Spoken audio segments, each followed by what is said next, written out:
Good evening, student. Today we are going to study the second part of lesson Weather and Climate and Adaptation in Animals. So, in the second part, we will focus about the different factors that affect the weather. Now, it is the fourth number topic, that is rainfall. I think everyone know about the rainfall. What do you mean by rainfall? We know it very well from our very beginning, but we must learn the definition of this topic, that is rainfall. Rainfall is the water that fall from the atmosphere on the earth's surface. Rainfall is the falling of water from the atmosphere on the earth's surface. So rainfall is nothing but the pouring of water from the clouds which falls on the earth's surface.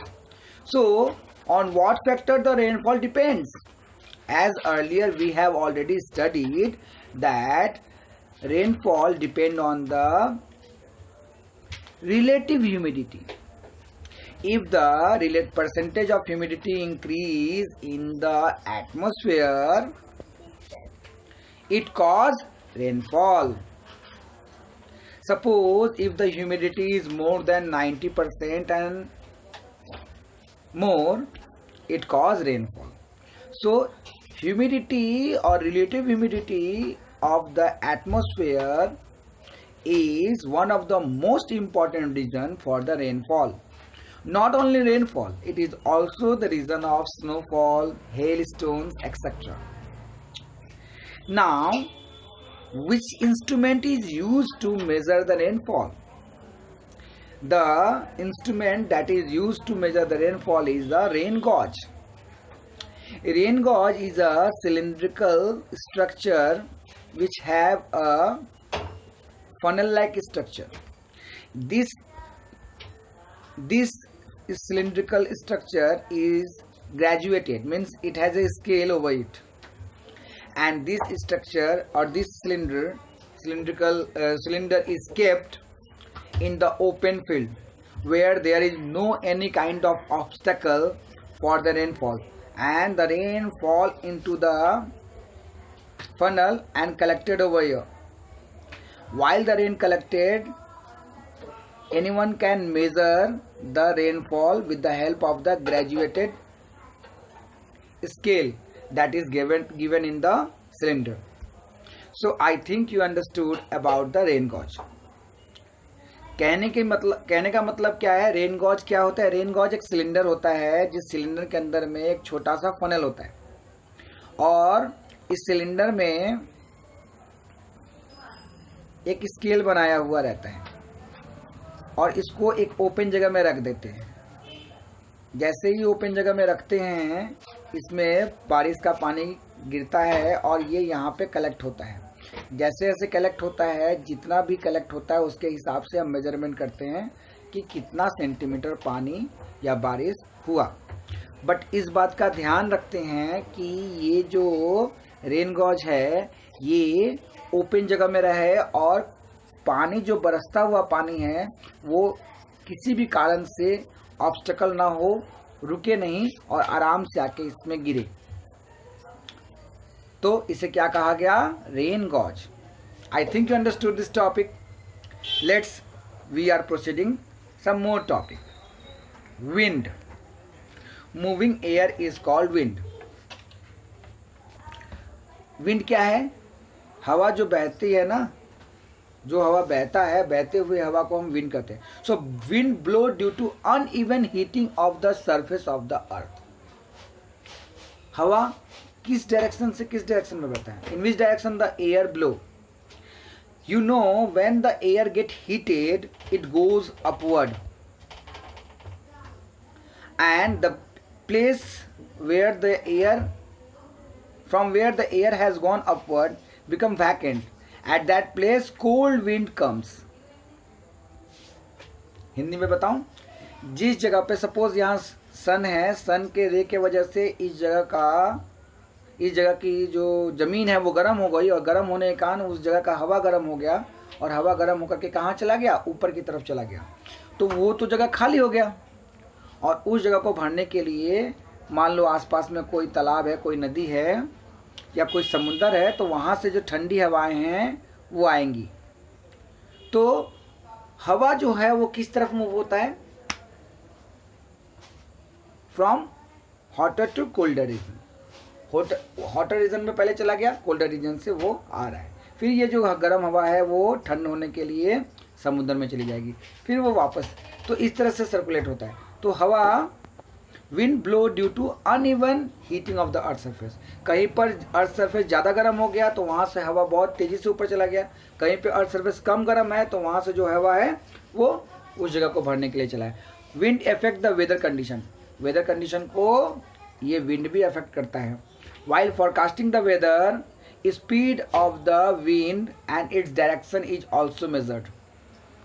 जब हम weather forecast करते हैं उस समय wind का speed कितना है और वो किस डायरेक्शन में पर्टिकुलरली मूव कर रहा है, इसको हम लोग मेज़र करके बताते हैं। ठीक है, ऐसे विंड तूफानों में भी तो चलता है, तो वो बताता है। या फिर विंड की स्पीड यदि बहुत ज़्यादा कम हो तो तूफान आने की भी आशंका होती है। हाँ, चलो आगे बढ़ते हैं। So the scientist who make the weather forecast or weather predictions are called meteorologist। यहाँ ये क्वेश्चन आएगा, who are called meteorologist?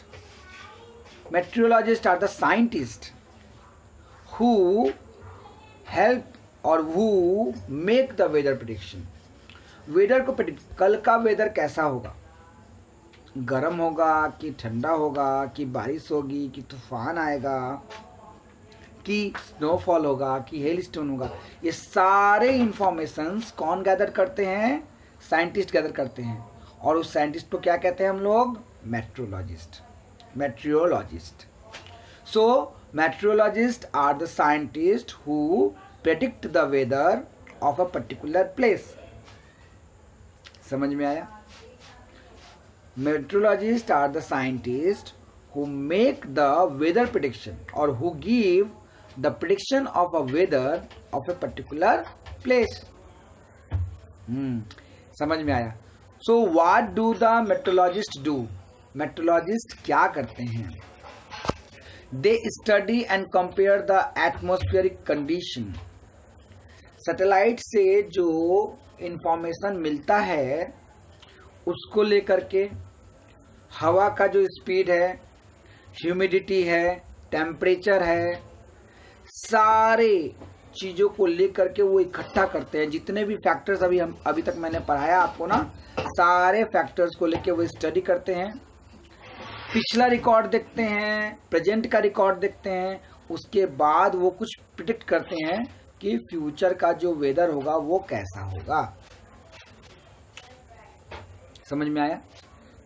चलो एक बार और इसको पढ़ते हैं अच्छे से। They study and compare the atmospheric condition that occurred in the past and present and apply this information to predict the future weather। I think you understood।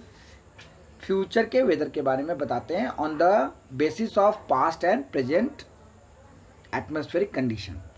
आज के और पुराने एटमॉस्फेरिक कंडीशन को मद्देनजर रखते हुए वो फ्यूचर को प्रेडिक्ट करते हैं कि बारिश होगा या नहीं होगा, या फिर गर्मी पड़ेगी या नहीं पड़ेगी, या फिर so meteorologist use the data from satellite.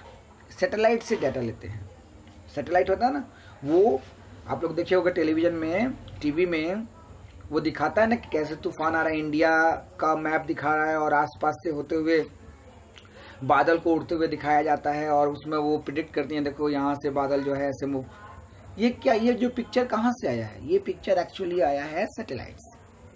तो सैटेलाइट के जो पिक्चर्स होते हैं उससे वो एनालाइज करते हैं, उससे वो पता लगाते हैं कि किस जगह का वेदर पर्टिकुलरली किस तरह का होगा। ओबियसली उस जगह का टेम्परेचर, उस जगह का wind speed, directions, all this things together make the और अफेक्ट द वेदर। उस जगह का सब कुछ मिल करके वेदर को अफेक्ट करता है, इसलिए इन सभी बातों पर वो बहुत गहरी नजर रख करके ही काम करते हैं। Next, What do you mean by weather and climate, or differentiate between weather and climate? So here a new term comes, that is climate. We have already studied that the weather. So weather is the atmospheric condition of a particular place for a short period of time. एक particular place का जो atmospheric condition होता है बहुत थोड़े से समय के लिए, उसको हम लोग क्या कहते हैं? Weather. The condition of atmosphere at a particular place a short time period is called weather. ये तो हुआ थोड़े समय के लिए, लेकिन किसी पर्टिकुलर प्लेस का weather persist over a long period से for years at a place is called climate. एक जगह का वेदर को यदि काफी दिनों तक सेम वेदर यदि रहता है, मान लो ईयर, सपोज ये फर्स्ट ईयर या सेकंड ईयर या थर्ड ईयर या फोर्थ ईयर, ऐसे एक जगह के पर्टिकुलर डे का जो टेम्परेचर है, जो वेदर है, वो सालों साल यदि सभी वेदर को मिला करके जैसा वेदर कंडीशन है, ये एक साल नहीं, 10 साल, 12 साल, 15 साल, 35 साल का रिकॉर्ड या 40 साल का रिकॉर्ड एक साथ यदि हम लेते हैं तो उसे हम क्लाइमेट कहते हैं. समझ में आया? यानी वेदर का जो रिकॉर्ड है, यदि वो वेदर का record for about 30 to 35 years, 30 से लेकर 35 सालों का रिकॉर्ड एक साथ ले करके यदि उस जगह के प्लेस के बारे में, उस पर्टिकुलर प्लेस के बारे में यदि वेदर, उस पर्टिकुलर प्लेस के बारे में यदि वेदर फोरकास्ट करते हैं फॉर लास्ट 30 to 35 ईयर्स, तो उस पर्टिकुलर प्लेस को, उस पर्टिकुलर वेदर को हम वेदर ना करके क्या कहेंगे? क्लाइमेट कहेंगे. चलो क्लाइमेट के बारे में देखते हैं. So climate of a place can be defined as the average weather pattern taken over a long period of times about 30 to 35 years, say for years of that place on the earth. Different place has different climate. अलग अलग जगहों की अलग अलग climate होती है. कैसा लगा क्लास? समझ में आया ना? यदि किसी तरह का कोई प्रॉब्लम हो, प्लीज आप लोग मेरे को व्हाट्सएप करो या कॉल करो और प्रॉब्लम को सॉर्ट आउट करने की कोशिश करो. ठीक है? और नोट्स बना करके इमीडिएट भेजो. मैं कुछ क्वेश्चन भेजता हूँ, इसके आंसर्स भी मुझे चाहिए. So do it fast. Okay, bye bye.